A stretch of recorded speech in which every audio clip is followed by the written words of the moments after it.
하나님의 말씀 마가복음 1장 14절에서 20절 말씀입니다.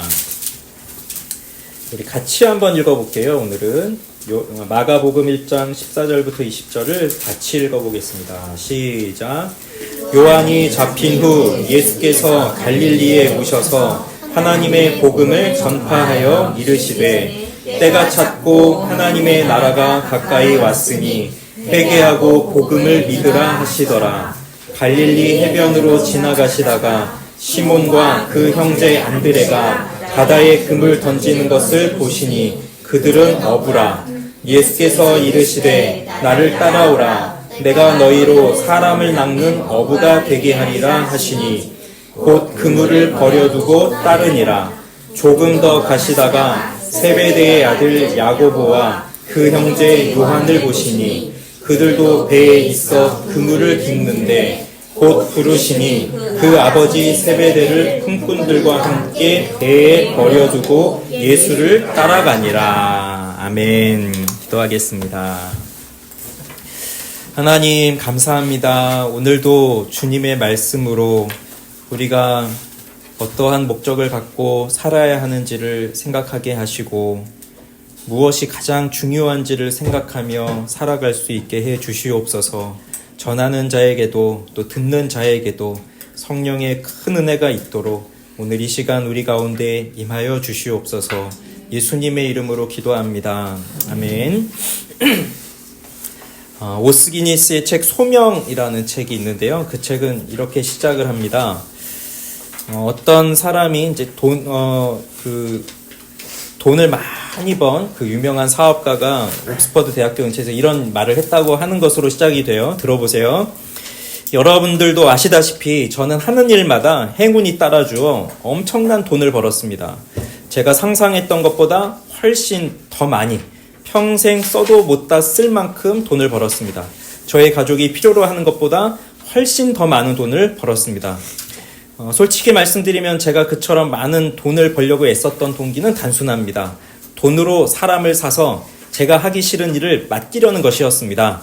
그런데 저 대신 다른 사람이 결코 해줄 수 없는 일이 한 가지 있습니다. 그것은 바로 제 인생의 목적을 발견해서 그것을 성취하는 것입니다.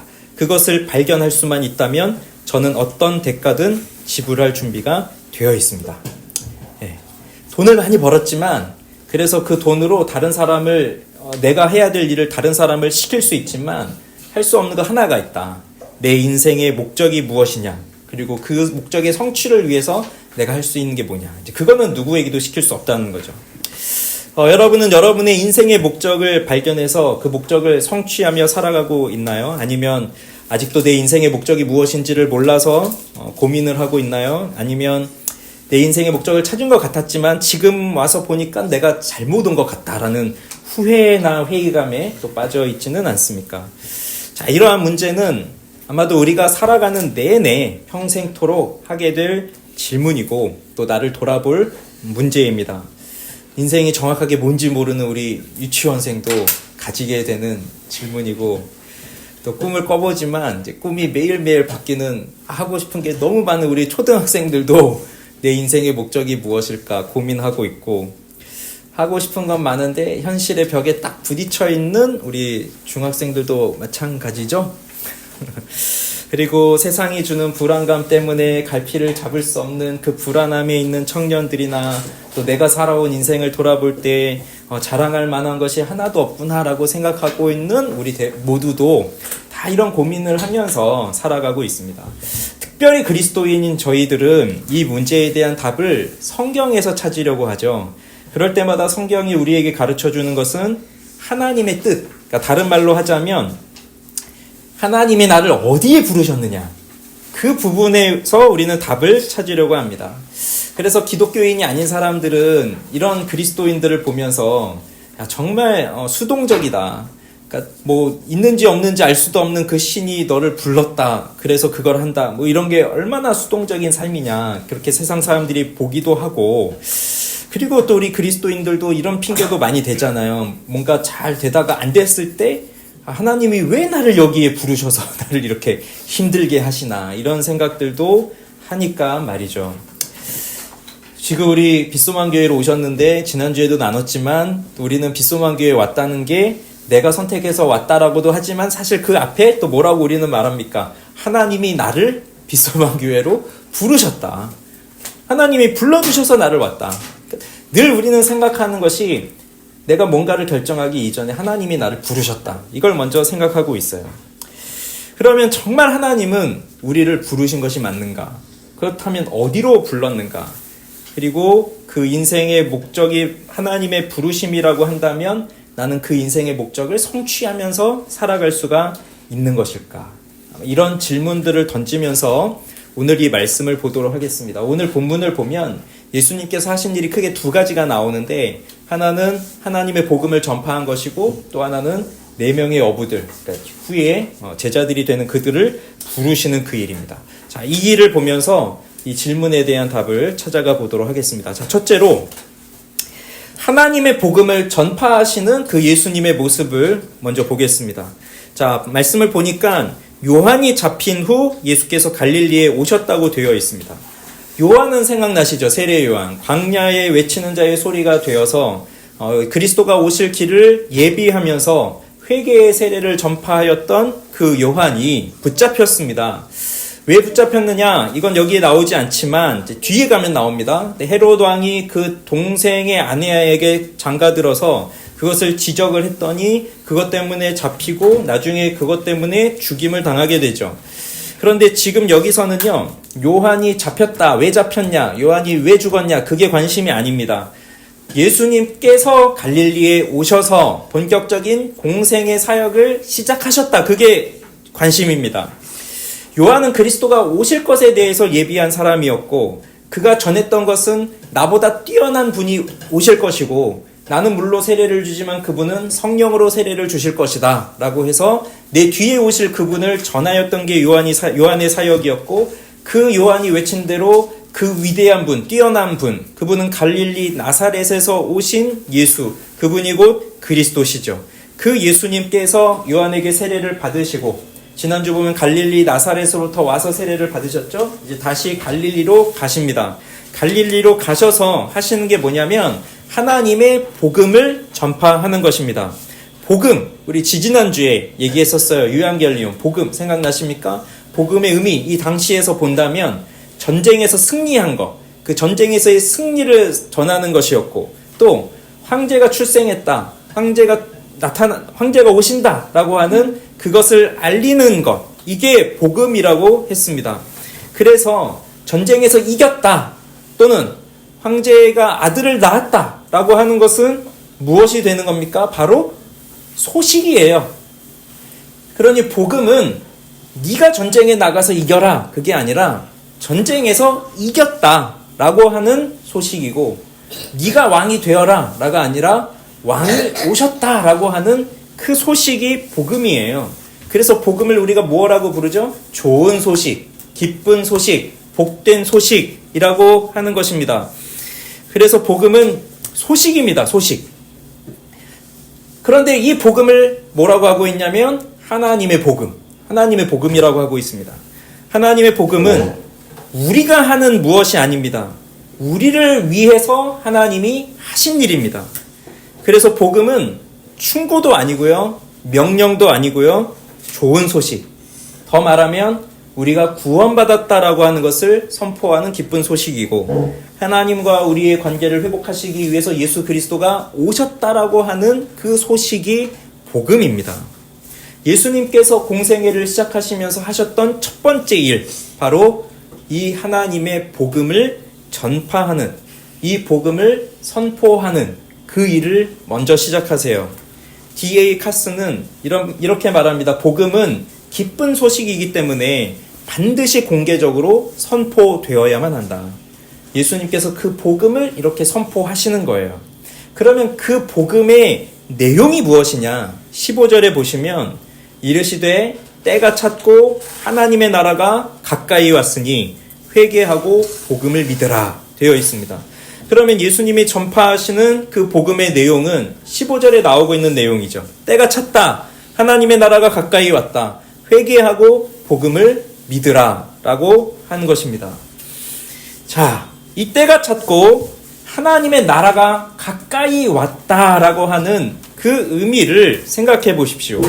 당시의 사람들이 그 하나님의 나라가 가까이 왔다라고 할 때에 무슨 생각을 할 수 있을지. 자, 당시 그들이 생각하고 있는 하나님의 나라에 대한 사상은 크게 두 가지를 생각해 볼 수 있는데, 하나는 다윗 전승의 하나님 나라예요. 그래서 다윗의 후손이 세우는 하나님의 나라인 거죠. 다윗의 자손 속에서, 다윗의 후손 가운데에서 한 메시아가 와서 그 사람이 옛날에 다윗 시대와 솔로몬 시대처럼 그렇게 정치적으로나 군사적으로나 강력한 제국을 형성해서, 그래서 그 유대 나라에, 이스라엘 나라에 평화가 오게 하는 그러한 나라. 그래서 한 인간이 세우는 나라. 다윗의 군대를 통해서 이루어지는 나라. 이스라엘 역사에 있어서 가장 최절정에 달하는 나라. 그것을 생각하는 게 하나님 나라에 대한 관점이었어요. 다윗의 후손을 통해서 이루어지는. 그다음 또 하나의 관점은 다니엘 전승을 통해서 이루어지는 하나님의 나라. 그래서 다니엘서에 보면 하늘의 인자와 같은 분이 등장하시죠. 그 하늘의 인자와 같은 분이 세우시는 나라. 그래서 그분은 신적인 존재인데, 그 신적인 존재가 영적인 존재와 싸워서 우주적인 승리, 영적인 승리, 그 부활한 인류가 함께 모이는 그러한 나라, 초자연적인 나라, 영적인 나라, 이러한 나라를 세우는 것. 그것이 하나님의 나라. 결국 인류 역사의 종말에 이르게 될 나라. 그 하나님의 나라. 그런 관점을 또 가지고 있었어요.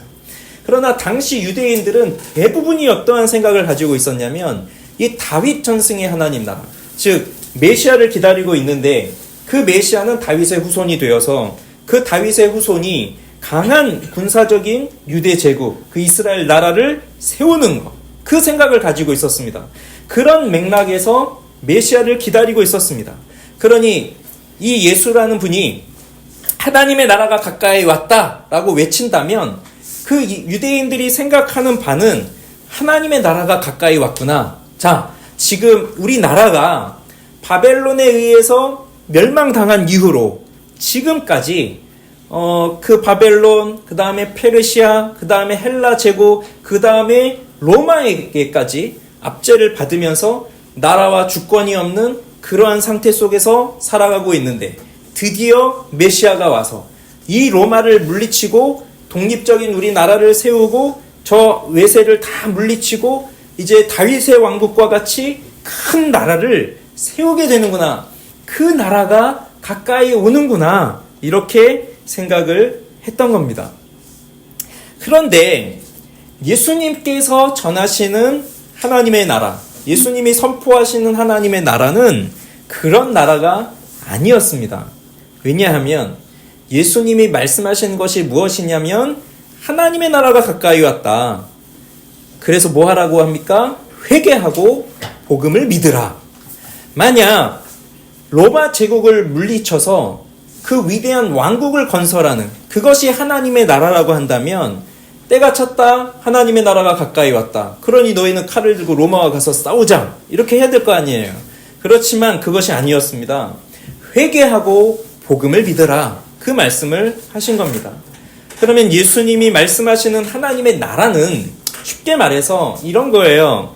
하나님이 왕이 되셔서 하나님이 그 왕권을 가지고 통치하시는 나라라고 하는 겁니다.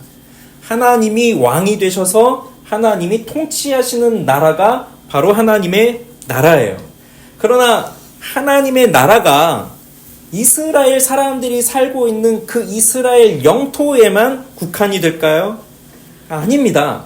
하나님이 창조하신 모든 세상이 다 하나님의 통치의 영역입니다.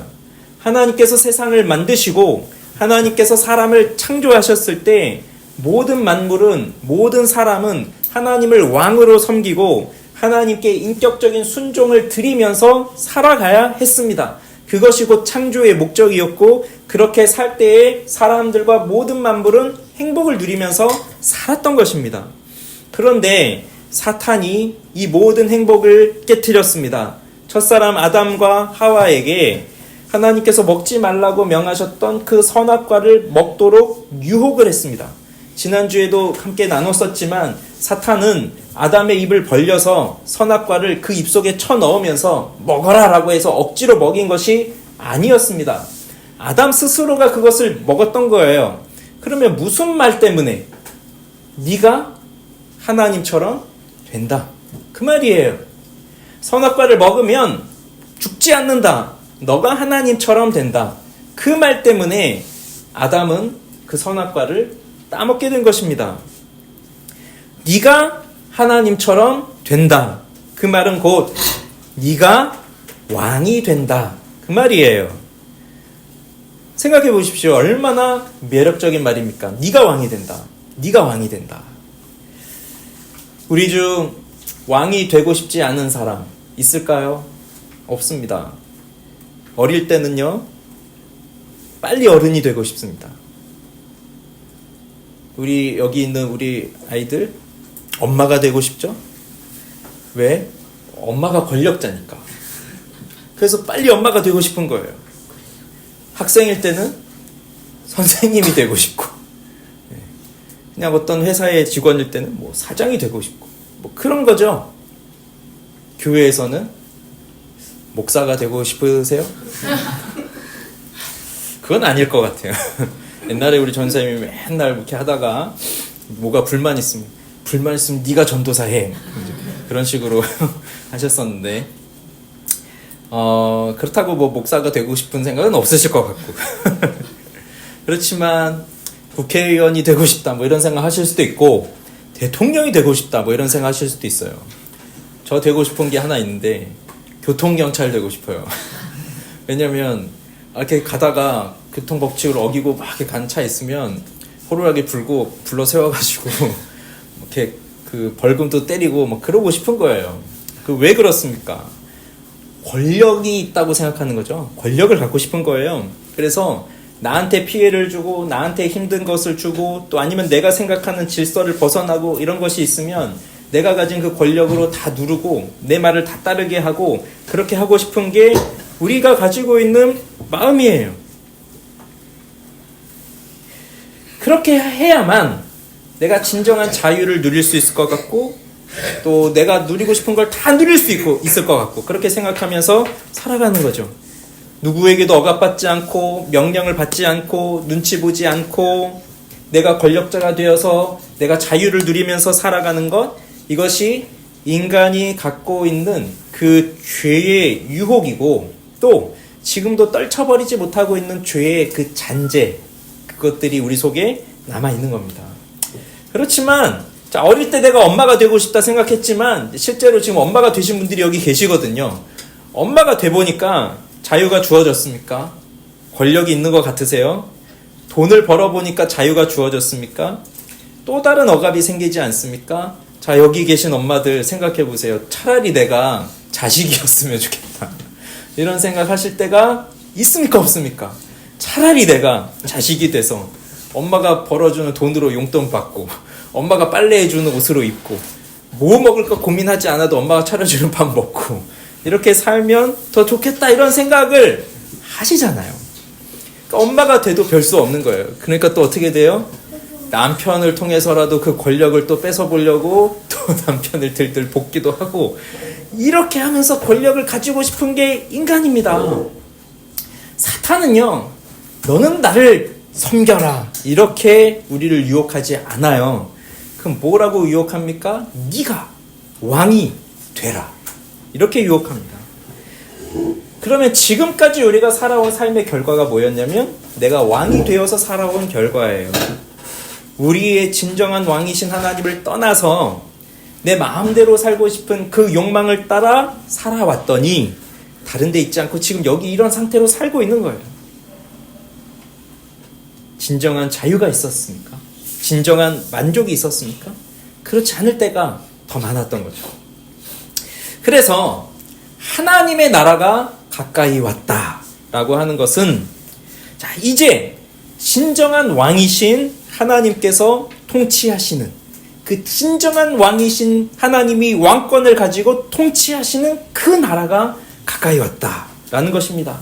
죄와 사망의 권세를 그 아래에서 죄와 사망의 노예가 되어서 살아가고 있는 자들을 위해서, 공중의 권세 잡은 자를 따르며 살아가고 죄와 허물로 죽어있는 우리들을 위해서 약속된 메시아가 오시고, 그가 그 모든 죄와 사망의 권세를 이기시고 진정한 자유와 기쁨을 가져다 주시는 그 하나님의 나라가 가까이 왔다라고 하는 것이에요. 그리고 이 나라를 이루기 위해서, 그 하나님의 나라를 이루기 위해서 메시아이신 예수 그리스도가 이 땅에 오셔서 사람의 몸으로 오셔서 우리의 죄를 짊어지시고 십자가에서 죽으실 그 때가 왔다라고 하는 것이 예수님이 선포하시는 하나님의 나라가 가까이 왔다라고 하는 것입니다. 그래서 이것이 곧 복음이고 이것이 곧 하나님의 나라예요. 그렇게 우리가 할 일이 무엇입니까? 회개하고 복음을 믿는 것입니다. 지금까지는 죄와 사망의 권세에 놓여서 살아가고 있었습니다. 지금은 노예와 같은 삶을 살아가고 있었습니다. 지금은 하나님이 왕이 아니라 내가 왕이 되어 살아가던 삶을 살아가고 있었습니다. 그러나 이제는 이러한 삶에서 회개하라고 말씀하신 겁니다. 하나님을 왕으로 모시고 살지 못하고 내가 왕이 되어서 나를 섬기면서 살아왔던 삶을 회개하라고 예수님 말씀하시는 거예요. 그리고 우리의 진정한 왕이신 예수 그리스도를 믿으라 하는 것입니다. 이것이 우리에게 임하는 하나님의 나라이고 지금 이 하나님의 나라가 우리에게 선포되고 있습니다. 하나님의 통치라고 하는 부분에 초점을 두고 생각을 해보십시오. 내가 주인이 아니라 하나님이 주인이시다. 내가 왕이 아니라 하나님이 왕이시다. 이것을 전적으로 동의하십니까? 그리고 그렇게 살기를 원하시나요? 반란을 꿈꾸며 있지는 않습니까? 왕권에 도전하고 싶을 때는 있지 않습니까? 서울의 봄처럼 시흥의 봄이 돼서 내가 왕이다 그러면서 살고 싶을 때가 있지 않으세요? 하나님의 왕권에 전적으로 엎드려 순종하는 것, 이것이 곧 하나님의 나라에 순종하는 삶이고 이럴 때 우리에게 참된 행복이 있는 것입니다. 자, 두 번째, 예수님이 이렇게 갈릴리에서 하나님의 나라가 가까이 왔다라고 하는 복음을 전하시면서 그 다음에 4명의 어부들을 부르시는데요. 자, 예수님께서 갈릴리 해변을 지나가십니다. 그때 시몬과 그 형제 안드레를 봅니다. 그들이 어부이기 때문에 바다에 그물을 던지고 있습니다. 그러면서 예수님이 말씀하세요. 나를 따라오라. 내가 너희로 사람을 낚는 어부가 되게 하리라. 그랬더니 그들이 곧 그물을 버려두고 예수님을 따라갑니다. 조금 더 가시다가 세베대의 아들들 야고보와 요한을 보시는데 그들도 배에서 그물을 깁고 있습니다. 그리고 그들을 부르십니다. 그랬더니 그들도 아버지를 버려두고 예수님을 따르기 시작합니다. 자, 이 이야기는 너무 간단하게 나오고 있습니다. 그렇기 때문에 우리는 이 말씀을 보면서 너무 간단하니까 이 말씀 보면서 질문도 많이 생겨요. 그런데 솔직히 말하면 이 말씀 보면서 여러분 마음이 편하신가요? 아니면 부담스러우신가요? 이런 말씀은 우리에게 굉장한 부담을 주는 말씀입니다. 아마 오늘 본문을 보시고 그 다음에 제목을 보시고 이미 설교의 결론을 다 내리신 분이 계실 거예요. 그래, 모든 걸 다 버리란 얘기구나. 그래요, 맞아요. 버리라는 얘기인데 그것도 이따 할 것인데요. 그런데 그 버리라는 얘기가 오늘 나오니까 굉장히 부담스러운 거죠. 나는 이렇게 못할 것 같은데. 근데 우리는 생각을 해봐야 됩니다. 도대체 이들은 왜 모든 것을 버려두고 예수님을 따르는 것일까?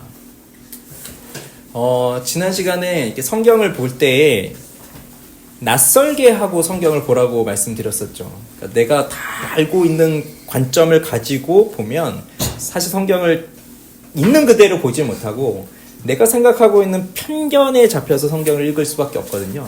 그러니까 내가 모른다 생각하고 이 본문 자체를 낯설게 하고 읽어보라고 하는 걸 말씀을 드렸고, 그렇게 낯설게 하면서 성경을 보면 생겨나는 게 뭐냐면 질문이에요. 보면서 질문이 떠올라요. 그러면 그 질문을 가지고 생각을 해보는 게 성경을 연구하는 거고 묵상을 하는 거죠. 그러면 오늘도 이 말씀을 보면서 질문들이 생각이 납니다. 예수님과 이 시몬, 안드레, 야고보, 요한은 과연 이 마가복음 1장 16절에서 첫 만남이었을까? 아니면 그 전에도 만난 적이 있을까? 이런 질문들. 아니면 베드로와 야고보 또 안드레, 요한이 어부들이었는데 이 사람들 그물 버리고 뭐 이렇게 떠나는 걸 보니까 평소에 자기가 어부로서 이 고기 잡는 일을 싫어했구나. 그래서 누군가 와서 너 나하고 같이 일해보자 하면 그때만을 기다리고 있었나? 뭐 그런 생각? 뭐 이상하니까 질문이? 근데 질문을 마음껏 던져봐야 돼요. 아니면 이 야고보하고 요한은 아버지를 버리고 가네. 아버지하고 관계가 안 좋았구나. 가출하는구나. 왜 관계가 안 좋았지? 뭐 이런 생각들 해볼 수 있을까요? 아니면 이 사람이 버리고 간 그물은 도대체 얼마일까? 버리고 간 배는 얼마짜리일까? 뭐 이런 생각도 해볼 수 있을 거고, 또 이 안드레, 야고보, 요한, 시몬은 평소에도 뭐 하나님의 나라에 대해서 관심이 있었고, 아니면 이스라엘의 독립에 대해서 관심이 있었던 사람이었나, 아니면 메시아에 대한 관심이 많았던 사람이었나, 아니면 평소에 하나님을 잘 섬기던 사람이었나, 하나님의 뜻이 있으면 언제든지 버리고 도망갈 준비가, 도망이 아니지, 언제든지 버리고 따라갈 준비가 되어 있는 사람이었나, 뭐 이런 질문들을 해볼 수 있잖아요. 많은 질문들이 생겨납니다. 본문 자체가 너무 간단하게 되어 있기 때문에. 그러나 이들이 한 결과는 엄청난 결과였으니까요. 근데 이런 모든 질문들의 답은 해줄 수 없고요. 제가 핵심이라고 생각되는 거 3가지만 좀 추려서 말씀을 드리려고 해요. 첫 번째는 이들은 왜 예수님을 따랐느냐? 그것도 모든 것을 다 버려두고 왜 예수님을 따랐을까? 저는 이렇게 생각합니다. 하나님의 말씀이 이들에게 임했기 때문에 이들은 모든 것을 버려두고 예수님을 따랐다. 이렇게 생각이 됩니다. 하나님의 말씀이 그들을 설복했고요. 그들을 인격적으로 설득을 했던 겁니다. 하나님은 우리를 억지로 끌고 가시는 분이 아니시잖아요. 하나님의 성품을 보면 하나님은 인격적인 하나님이시기 때문에 항상 어떠한 사람을 변화시키실 때 말씀을 통해서 그 사람을 설득시키시고 말씀을 통해서 그 사람을 인격적으로 변화시키셔서 그 말씀에 따르게 하시는 분이 바로 하나님이세요. 그렇기 때문에 여기 나오고 있는 이 4사람의 어부도 나를 따르라. 내가 너를 사람 낚는 어부가 되게 하리라 라고 했을 때 그냥 맹목적으로 뭔지도 모르면서 저 사람이 누군지도 모르면서 모든 걸 다 버려두고 따르지는 않았을 거예요. 분명히 하나님의 말씀이 그들에게 먼저 임하였고 그들은 그 말씀을 통해서 인격적인 변화를 받아서 그 예수를 따르게 된 것입니다. 이에 대한 증거가 뭐냐면 마가복음 읽어보고 마태복음을 읽어보면 마치 여기서 예수님과 이 4사람은 처음 만나는 것처럼 보이지만 그러나 요한복음을 보면요 또 다른 이야기가 나와요. 세례 요한의 제자 2사람이 등장하는데 요한복음 1장에 보면 세례 요한 제자 2사람이 등장하고요. 그 세례 요한이 그 2 제자와 함께 있을 때 예수님이 가시는데 보라 하나님의 어린 양이로다 라고 이야기를 합니다. 그러면서 그 2 제자가 그 예수님을 따라가면서 랍비요 어디에 계신다니까 라고 물었고요. 그때 예수님이 이런 말을 하시죠. 와서 보라. 그래서 그 2사람이 따라가서 예수님을 따라갔고요. 근데 그 2사람 중에 하나가 누구였냐면 바로 이 시몬의 형제 안드레였어요. 그 안드레가 예수님이 계신 곳을 보고 와서 자기 동생 시몬에게 우리가 메시아를 만났다라고 이야기를 해주고 그 시몬을 데리고 가서 예수님을 만나게 해줍니다. 그때 예수님이 시몬에게 이렇게 말씀하시죠. 네가 요한의 아들 시몬이니 장차 게바라 하리라. 게바는 번역하면 베드로라 라고 하는 말이에요. 베드로는 번역하면 돌, 반석. 그때 예수님이 이 시몬을 게바라고 베드로라고 이름을 바꿔주셨죠.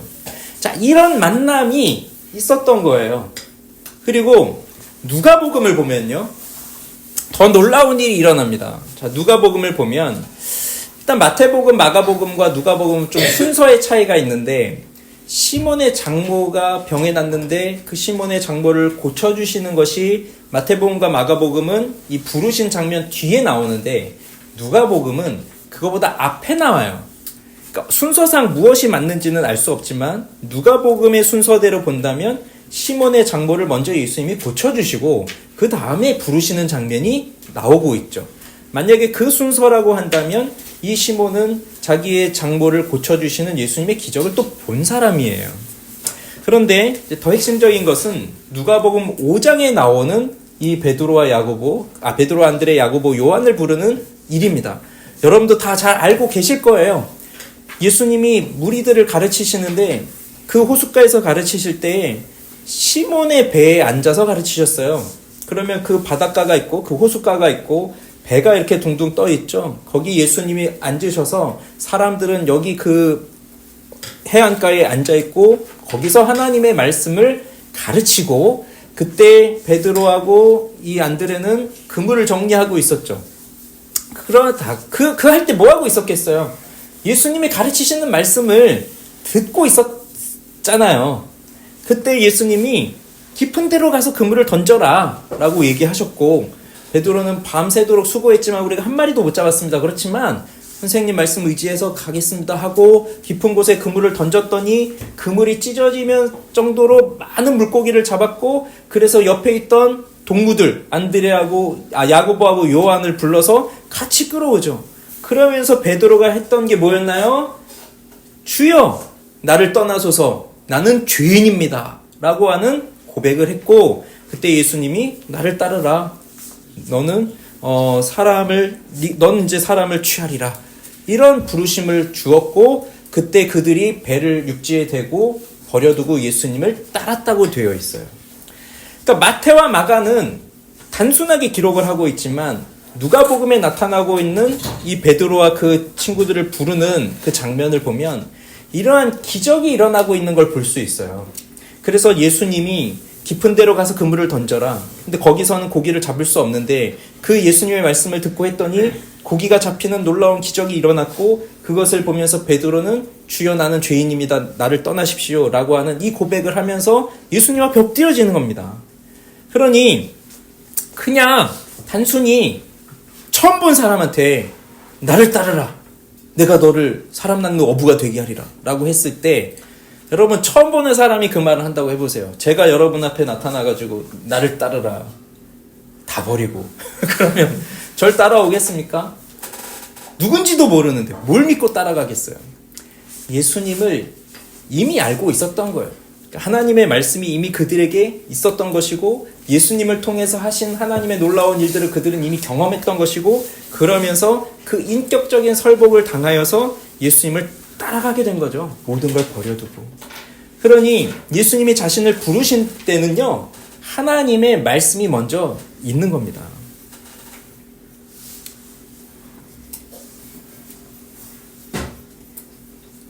생각해 보세요.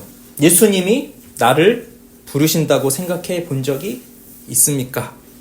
그리고 그때는 언제였습니까? 생각해 보시면 그때는 분명 하나님의 말씀이 나에게 임했을 때입니다. 자, 두 번째. 그러면 예수님은 이들을 왜 부르시는가? 한번 생각해 봅시다. 자, 나를 따라오라. 내가 너희로 사람 낚는 어부가 되게 하리라. 사람 낚는 어부. 이게 헬라어로 보면 그냥 사람들의 어부들 이렇게 되어 있어요. 내가 너희를 사람들의 어부들이 되게 만들 것이다. 이렇게 말씀하세요. 사람 낚는 어부가 뭡니까? 그리고 누가복음을 보면 그러니까 마태와 마가는 사람 낚는 어부라고 썼지만 누가는 또 이렇게 표현했어요. 사람을 취하리라. 취한다는 말은요. 생포한다는 말이에요.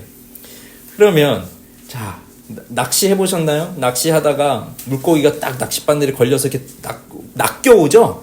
그렇게 너를 지금은 물고기를 잡는 어부였는데 그렇게 사람을 낚아오는 어부 그리고 너를 사람을 사로잡아오는 그런 어부로 만들겠다라고 한다면 자 만약에 불신자의 입장에서 생각해 보세요. 저 사람이 나를 낚으려고 하네. 저 사람이 나를 어디 생포에다가 어디로 끌고 가려고 하네. 옛날에 전도할 때 어린이들 전도할 때 요즘은 그렇게 하면 큰일 나지만 옛날엔 그랬잖아요. 이렇게 딱 학교 끝나면 애들 막 몰려 나올 때 여기 간식거리나 뭐 이런 거 쫙 차려놓고 딱 주면서 이름이랑 전화번호 다 적고, 뭐 그것도 모자라서 예전에는 친구 딱, 우리 교회 친구 있으면 딱 데리고, 네 친구들 다 데리고 나와. 그러면 한 10대명 딱 몰려 나오면 봉고차 딱 태워가지고 짜장면집 가자 하고 딱 가서 짜장면 딱 먹이고, 그 다음 코스 교회 딱 가서 교회 가서 딱 이렇게 전도하고, 그렇게 해서 사람을 낚아오잖아요. 그렇게 하면은 이게 불신자들 입장에서 생각해 보면 이거 무슨 납치도 아니고 얼마나 기분 나쁘겠어요. 보통 낚였다는 표현 우리 긍정적으로 씁니까? 부정적인 표현으로 쓰잖아요. 야, 내가 낚여버렸어. 근데 예수님이 그런 의미로 말했을까요? 네가 사람 낚는 어부가 되겠다. 그런 건 아니죠. 그러니까 이거는 구원의 측면이에요. 구원의 측면.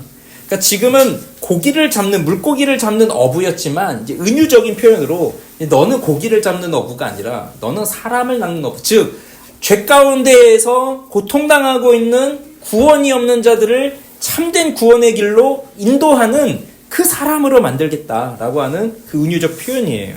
그렇게 본다면 예수님이 오셔서 하셨던 공생의 사역은 하나님의 나라의 복음을 전파하신 사역입니다. 그런데 예수님이 이 사역을 혼자 하지 않으셨어요. 예수님은 이 사역을 하시기 위해서 이 사람들을 부르신 거예요. 그래서 마가복음 3장 14절 보면 이에 12를 세우셨으니 이는 자기와 함께 있게 하시고 또 보내사 전도도 하며 또 누가복음 9장 1절 2절에 보면 예수께서 12제자를 불러보사 모든 귀신을 제어하며 병을 고치는 능력과 권위를 주시고 하나님의 나라를 전파하며, 그리고 또 마가복음 16장 15절 이르시되 너희는 온 천하에 다니며 만민에게 복음을 전파하라. 마가복음 16장 20절 제일 마지막에 제자들이 나가 두루 전파할세 주께서 함께 역사하사. 그러니 예수님은 하나님 나라, 그 하나님 나라가 가까이 왔다. 그리고 하나님 나라가 임했다. 그것을 혼자 전파하지 않으시고 이렇게 제자들을 부르셔서 복음을 전파하게 하셨습니다. 그것은 지금도 마찬가지입니다. 예수님이 혼자 하지 않으십니다. 우리가 생각할 때에 예수님이 혼자 하시면 더 잘하실 것 같죠? 예수님이 나타나셔서 하늘을 날아다니면서 너희는 나를 따르라 라고 하면 사람들이 신기해서라도 따라갈 거 아니에요? 그러나 예수님은 그런 방식으로 이 땅에 계셨을 때에도 안 하셨고 지금도 안 하십니다. 예수님이 이 땅에 사람으로 이 땅에 계셨을 때에도 그렇고 지금도 그렇고 어떻게 하시냐면 사람들을 부르셔서 하십니다. 사람들을 부르셔서 그들을 제자로 삼으시고 그들을 통해서 하나님 나라와 복음을 전파하게 하신 거예요. 예수님은 승천하셨죠. 예수님은 하나님 우편에 계시죠. 그러면서 그 일이 그리스도의 신부요 그리스도의 몸인 교회에게 주어진 일이 된 거예요. 예수님이 나를 부르셨다라고 생각이 된다면, 그 인격적인 말씀이 나에게 임했다라고 생각이 된다면, 그러면 그리스도는 분명 나를 하나님 나라의 복음을 전파하는 사람으로 세우신 겁니다. 그 일을 하도록 부르신 거예요. 이건 분명한 사실입니다. 목사가 되냐, 선교사가 되냐, 그게 중요한 것이 아니라 내가 어느 곳에 있든지 내가 무슨 일을 하든지 이 복음을 전파하는 사람, 그 사람으로 부르신 거예요. 부담스럽습니까? 부담스러운 이유는 그 전파한다는 의미를 내가 그 사람을 변화시켜야 된다라고 생각하기 때문에 부담스러운 거예요. 그런데 우리는 사람을 변화시킬 수가 없어요. 내가 사람 변화시킬 수 있는 능력이 있다면 우리 자식들 변화시켰겠죠. 근데 변화가 안 되고 있잖아요. 우리에겐 그 능력이 없어요. 하나님께서, 예수 그리스도께서 우리에게 명하신 것은 전파하라예요. 복음은 소식을 전하는 거예요. 네가 사람 변화시켜라가 아니라 소식을 전하여라. 하나님의 나라가 임했다라고 하는 소식을 전파하여라예요. 변화는 하나님이 시키시는 거예요. 그러니까 우리가 자꾸 변화시켜야 된다고 생각하니까 부담스러운 거고, 내가 아무리 해도 변화가 안 될 것 같으니까 아예 전파 자체를 안 하는 거죠. 근데 그게 아닙니다. 이것을 전하라고 부르신 거예요. 그래서 부르신 거예요. 그러면 마지막 세 번째. 이들은 예수님의 부르심에 어떻게 응답을 하였는가 보십시오. 모든 것을 버림으로 응답했습니다. 시몬과 안드레는 그물을 버렸습니다. 야고보와 요한은 그 아버지 세베대를 품꾼들과 함께 배에 버려두고 예수님을 따랐습니다. 야고보 요한을 생각해 보세요. 아버지를 품꾼들과 함께 버렸대요. 그 말은 지금 이 집 야고보, 저는 이 예수님 제자들이, 갈릴리 어부들이 다 가난한 사람들인 줄 알았더니 이 야고보 요한을 생각해 보니까 우리보다 부자예요. 배도 있고요, 품꾼들도 둘 수 있어요. 그런 정도의 재력이 있는 사람이었던 것 같아요. 뭐 큰 부자는 아니었겠지만 그래도 사람들을 불러서 일을 시킬 수 있을 정도, 그리고 배도 있는 그러한 집안이에요. 근데 그것을 버렸다고 하는 겁니다. 그런데 그물을 버렸다, 아버지를 버렸다. 이것은 여러분이 지금 무엇을 생각하고 있는지 모르겠지만, 자, 내가 이제 가출을 하겠다, 그런 정도도 아니고요. 우리 1960년대 돈을 벌기 위해서 시골에서 상경하는, 그렇게 해서 집을 떠나서 내가 돈을 벌러 서울로 가야 되겠다라고 하는 취업의 길을 위해서 가야 되겠다, 그런 정도도 아니에요. 이 당시 사회는 철저한 가문 중심, 가족 중심 사회예요. 그래서 아버지는 그냥 단순한 아버지가 아니라 나를 먹고 살게 해주는 아버지예요. 그 아버지가 하고 있는 그 직업은 곧 나의 직업이 되는 것이고, 그것이 우리 가족의 정체성이 되고 우리 가문의 일이 되는 거예요. 근데 그 아버지를 버렸다고 하는 것은 사회적으로 이제 나는 먹고 사는 일을 포기했다라는 것과 마찬가지예요. 그물과 배를 버렸다는 거, 이제 내가 먹고 사는 일 포기했다, 그 정도예요. 그런데 이상한 게 뭐냐면, 자, 이들이 이 모든 것을 버리고 예수님을 따르는데 예수님의 반응을 보십시오. 예수님이 이들을 말리고 있지 않습니다. 이게 이상하지 않습니까? 예수님이 말리셔야죠. 야, 얘들아, 10계명을 생각해봐. 10계명의 5번째 계명 뭐라고 되어 있니? 내 부모를 공경하라. 그런데 네가 날 따른다고 네 아버지 버리면 네 아버지 누가 공경할 거야? 야, 그물을 버리니? 그거 들고 와. 그래야 하나님 나라를 건설하는 데 있어서 그 그물 당근에라도 팔아서 하나님 나라 확장에 써야 될 거 아니야. 이렇게 예수님이 말씀을 하셔야 되는데 그러지 않으시잖아요. 안 그러세요? 이것은 예수님의 제자라면 이렇게 모든 것을 버리고 따르는 것이 당연한 일이기 때문에 그러기도 해요. 누가복음 14장 26절 27절에 보면, 물은 내게 오는 자가 자기 부모와 처자와 형제와 자매와 더욱이 자기 목숨까지 미워하지 아니하면 능히 내 제자가 되지 못하고, 누구든지 자기 십자가를 지고 나를 따르지 않는 자도 능히 내 제자가 되지 못하리라 말씀하셨으니까, 이런 걸 보면 자기 부모, 처자, 형제 다 버려라. 심지어 너 자신 목숨까지도 버려라. 그 얘기 하시잖아요. 시몬이 그물을 버리고 예수님을 따르고, 야고보와 요한이 아버지를 버리고 집을 떠나서 예수님을 따르는데요. 그러나 오해하지 마실 것은, 이렇게 이것들을 버리고 예수님을 따른다는 것이 완전히 그 관계를 끊어버리고 예수님을 따른다는 의미는 아닙니다. 부모와 자식 간의 관계를 끊어버리고 그렇게 예수님을 따른다? 그것이 아니라는 겁니다. 마가복음 1장 29절에 보면 이렇게 야고보, 요한, 또 안드레, 시몬을 불렀잖아요. 그런 다음에 회당에서 나와서 야고보와 요한과 함께 시몬과 어디를 가냐면 시몬과 안드레의 집을 가요. 그리고 그 집에 가서 그 장모의 열병을 고쳐주는 거죠. 버렸다면 가는 게 아니잖아요. 그런데 간단 말이죠. 그리고 안드레와 야고보, 아버지를 버리고 떠났는데 나중에 마태복음 20장에 보면 뭐가 나오나요? 야고보와 요한의 어머니가 예수님을 찾아와서 우리 아들들을 나중에 하나는 주의 우편에 하나는 주의 좌편에 앉혀주십시오. 이 야고보와 요한의 어머니가 치맛바람을 이렇게 불러일으키고 있는 거예요. 관계가 끊어졌다면, 네? 이 아들이 끊어버리고 갔다면 어머니가 찾아와서 이런 얘기 했겠어요? 아니에요. 그러니 예수님을 따를 때 이렇게 아버지를 버리고 그물을 버리고 따랐다는 것이 그 관계를 다 끊어버리고 떠났느냐, 그거 의미하는 것이 아닙니다. 그래서 여기에 놀라운 비밀이 담겨져 있는 겁니다.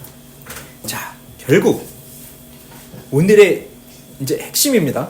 자, 결국 예수님의 부름에 대해서, 예수님의 부르심에 대해서 이 사람들이 한 응답은 버림으로 한 거예요. 그래서 오늘 설교의 제목이 결국 부르심의 응답은 버림이다 라고 했어요. 버림으로 나타났습니다. 그러나 이 버림은 또 다른 채움으로 나타납니다. 이것이 하나님 나라의 비밀이고 이것이 하나님 나라가 가지고 있는 역설이에요. 하나님 나라는 져야만 승리하는 나라입니다. 하나님 나라는 낮아져야 높아지는 나라입니다. 하나님 나라는 섬김을 받는 것이 아니라 섬기는 나라입니다. 하나님 나라는 주는 것이 받는 것보다 복된 나라입니다. 하나님 나라는 죽어야 사는 나라입니다. 하나님 나라는 버려야 얻는 나라입니다. 이것이 이해가 되십니까? 부모를 버리고 직업을 버리고 모든 것을 다 버리고 예수님을 따르라. 이 말은 문자 그대로 다 버려라 그 말이 아니에요. 네 직업 다 때려치워라 그 말이 아니에요. 오늘 이 설교 듣고 잘못 적용하면 해솔이가 나 너무 은혜 많이 받았어. 이제 엄마 우리 관계 끝이야. 난 이제 주를 위해 살겠어. 나 찾지 마 하고 집 떠나는 건데 그렇게 적용하면 안 돼요. 예수님이 말씀하시는 의미가 뭐냐? 자, 예수님보다 우선하는 것이 있으면 안 된다라고 하는 겁니다. 즉 우선순위의 문제예요. 아까 하나님의 나라 뭐라고 했습니까? 하나님의 나라, 하나님이 왕이 되셔서 그 왕권을 가지고 통치하시는 나라가 하나님의 나라라고 했는데 인간은 자기 자신이 왕이 되려고 해요. 그래서 결국 하나님을 떠났어요. 그런데 내가 왕이 되어보려고 했더니 왕이 되지 못해요. 나보다 더 큰 거, 나보다 더 센 놈들이 많아요. 내가 왕이 못 돼요. 그러니까 뭐 어떻게 돼요? 내가 나를 왕으로 못 시키니까 다른 거라도 왕을 시키면서 살아가는 게 우리 인간들의 삶이에요. 그래서 이것을 C.S. 루이스는 육적 본능처럼 영적 본능도 채워져야 하는 것을 가지고 있기 때문에 인간은 먹을 게 없으면 독이라도 삼켜야 된다. 이렇게 말하고 팀 켈러는 인간의 마음속 깊은 곳에 누군가를 왕으로 삼으려는 갈망이 있다라고 표현을 했어요. 그래서 내가 왕이 되지 못하면 내 그물이 왕이 될 수도 있는 거고 나를 먹여 살리는 내 아버지가 왕이 될 수도 있는 거고 아니면 앞으로 나를 먹여 살릴 것 같은 내 자식이 왕이 될 수도 있는 거예요. 그러나 예수님이 나를 부르시면 그걸 버리라는 겁니다. 즉 그것이 차지하고 있던 그 자리에서 그것들을 치워버리라는 얘기예요. 아버지가 왕이었다면, 그물이 왕이었다면, 배가 왕이었다면, 내 자식이 왕이었다면 그것을 치워버리고 진짜 왕이신 예수 그리스도가 그 왕권을 가지고 나를 통치해 달라 그 말입니다. 그래서 진정한 왕이신 그리스도가 내 마음의 중심에 앉으시면 그때 내가 아버지를 버려요. 그러나 아버지를 버린 것 같지만 아버지를 버리는 게 아니라 아버지와 더 깊은 관계로 들어가는 것이에요. 내가 예수 그리스도를 인격적으로 만나서 내 자식을 버려요.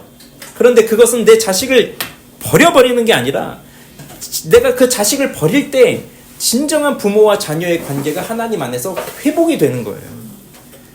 내가 예수님을 만나서 내 직업을 버려요. 그러나 그것은 직업을 때려치우라, 회사를 그만둬라 그 얘기가 아니라 이것이 나를 성공하게 할 만한 나의 우상이었다면 이제 그것을 버렸다. 그러면 이제 이것이 나를 성공시키는 우상이 아니라 이 직업을 통해서 하나님 나라를 세워가는 그 목적을 발견하고 하나님의 아름다운 뜻을 이루며 살아가는 거예요.